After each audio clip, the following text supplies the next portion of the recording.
Yeah, I find that interesting because, one of the things that can be very useful to devolve as a species, Hmm.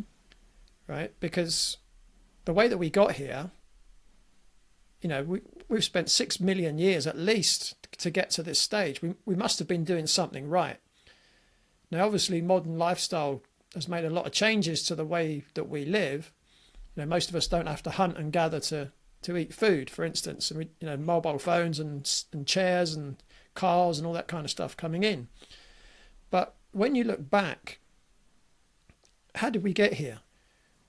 Well, we hunted animals and we gathered, fruit, vegetables, nuts, seeds. I guess I don't know about seeds, but certainly nuts we would have gathered. We gathered animals, is what we gathered. We Yeah, gathered. yeah, That as would you have been mentioned the earlier. priority, not little seeds. Yeah, absolutely, Yeah. absolutely. And we certainly didn't survive, or we didn't evolve on supplements, right? And when you look at it as well in terms of evolution, well, the reason we became humans was because there was a reduction in temperature in the world, and a lot of the rainforest in Africa disappeared, and there's all these apes no longer had any trees. So you either adapt or you die. So because they didn't have all this vegetation, they only had another choice, which was to eat animals. And then over a long period of time, we also became more and more upright in our stance and could walk on and run on two legs. Then we became fantastic hunters as well, right? Yes, we would have gathered, of course, but we also hunted. Everyone, I'm sure most people are familiar with the persistence hunt, which is how we would have hunted animals, thousands of years ago. And well, there are still people in Africa now that do persistence hunting, like the natives. Now, They what is still do. persistence hunting? So persistence hunting is when, see, the advantage we have in terms of our evolution Hmm. is that because we didn't have fur and because we're upright, we could handle the heat, the midday sun in Africa. So if you think of a four-legged animal like a lion, what do they do at midday in Africa? They lay down under the sun. They get into the shade and they lie down and they rest because it's too hot for them. Imagine wearing a fur coat in that weather, when it's boiling hot. The other thing about mammals, most four-legged mammals, is their back is getting a lot of sunshine. So it's really heating them up. And obviously they don't sweat like we do, right? So when we're upright, we get a very small amount of our body in direct sunlight. So the top of our head, maybe our nose, our shoulders, and our feet. Whereas a four-legged mammal, it's the whole of their back and their head that's in the sun. The other thing is, when a mammal runs, it runs in the sagittal plane, what we call up and down. Well, when a human runs, we run in what's called the transverse plane. So we're not going so much against gravity. So we're a lot more efficient at running than mammals. Yes, some of them can sprint faster than us, but none of them can run as far as we can. Or Isn't throw. what's We can that? throw a spear. We We can throw a can, but spear. that would have come in much later in our evolution. So with the Mm. persistence hunt, what you do is you see, say, a herd of deer in the distance, and what you would do is you'd run after them, and of course they're going to run away. But because of our superior brains, if you like, from eating Mhm. meat, because our brains grew when we started eating meat, what we were able to do, we were able to track the footprints. So then we would follow the footprints, and then we go, oh, there they are, and you'd run after them again. And basically, you would chase them until one of them dropped dead in the heat, My goodness, really? I've and then never you, heard of that. and then you take the animal back, and then you know, if it was before fire, you'd probably just eat it raw, and then once we had fire, they probably would have cooked it and then ate it. So that's the persistent hunt. So that's how we got here, right? So Fascinating. in, it's very it's very important not to ignore how we evolved as a species, because the further you move away from that, the further you're moving away from health. You know, the further you move away from your natural environment, which includes, you know, clean air, clean water, clean soil, right? You know, if we're poisoning our farm soils, we're poisoning our food supply. We are poisoning our waterways. You know, we have to drink, right? Right. So it's really important to get back to how we evolved, and eating right for our type generally involves eating in a similar way to your ancestors. Mm-hmm. So, you know, when I look at myself, I've got fair skin, I've got blue eyes, I've got light brown hair.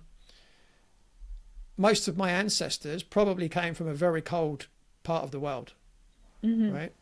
Well, if you come from a cold part of the world, the ground freezes for part of the year, there's no vegetation. So how do you survive?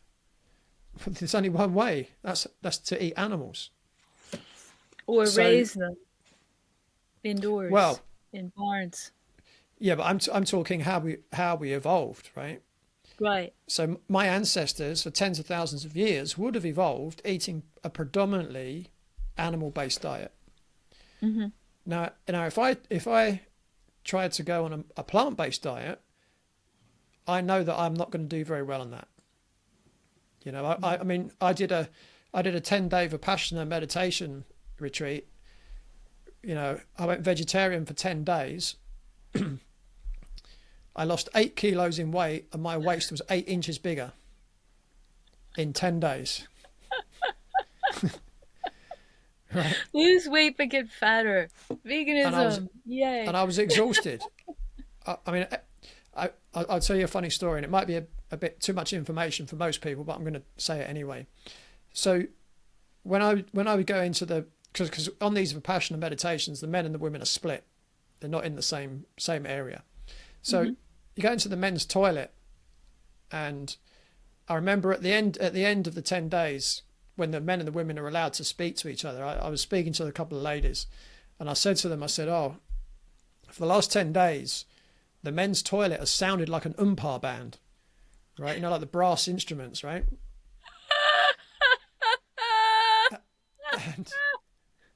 And the ladies said to me, the ladies didn't sound any different to us, you know?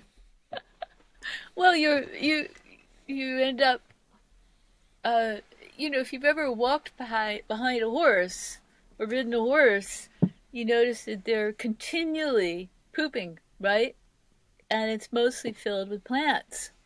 Mm. And that's what happens to you when you're a plant-based eater.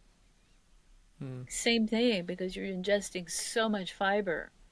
Yeah. And I learned the hard way what that fiber does to you after, 18 years of it.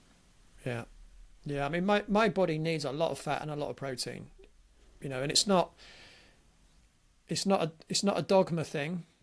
You know, I occasionally I try eating a slightly higher carbohydrate diet. It just doesn't work for me. Right. You know, I put on body fat easy. I don't have any energy. You know, I'm very gassy. Like, people know not to feed me potatoes for that reason. You know, my body just doesn't suit that kind of diet. Now, I'm not saying, you know, I've had clients that have done very well on a predominantly plant-based diet. They still eat a little bit of animal foods, Mm-hmm. but some people do really well on that. Everyone's different. So for me, there's no dogma. But from what you're saying about your vegan experience, there's a lot of dogma in the vegan community. Absolutely. And a lot of denial Yeah. and a lot of fear around eating animals. Mm. Fear that it will hurt you, that it's dirty, that it's bad. And so reintroducing animal foods is very, very, very, very difficult for vegans. And Yeah. some just can't do it. Yeah. And they end up, as I say, veganing to the grave. Yeah. I mean, Veganing to I an have early grave. friends, close friends, family members that don't eat meat, and I think they're all in exactly the same kind of viewpoint. Their viewpoint is they just can't bring themselves to eat Mhm. something that was living. And there's a Or, part of me that yeah, completely understands that. I do completely understand. You know, I like animals too. And I think that's just where we have to, decide on our own values. A very, very close friend of mine, I think about 18 months ago, told me, "Oh, I'm going vegetarian. I watch Game Changers. I'm going to go vegetarian." And I just said, "Okay." I said, "Yeah, see how you get on with it." I wasn't going to try and talk him out of it. If it works for him, it works for him. If it doesn't, it doesn't. And the last time I spoke to him, I said, "How are you getting on with it?" And he was like, "Yeah, I'm not feeling as good as I was." He said, "But, I still can't bring myself to eat animals." And I think if someone makes that conscious decision, I've got more respect for that. If they're saying, "Look, I know this isn't the healthiest thing for me, but I'm going to do it because I have this value structure," I've got a level of respect for that. But if someone's I, in denial, as you're saying, I've got a little less respect for that, because it's like, no, I'm doing this because it's more healthy, but yet their body's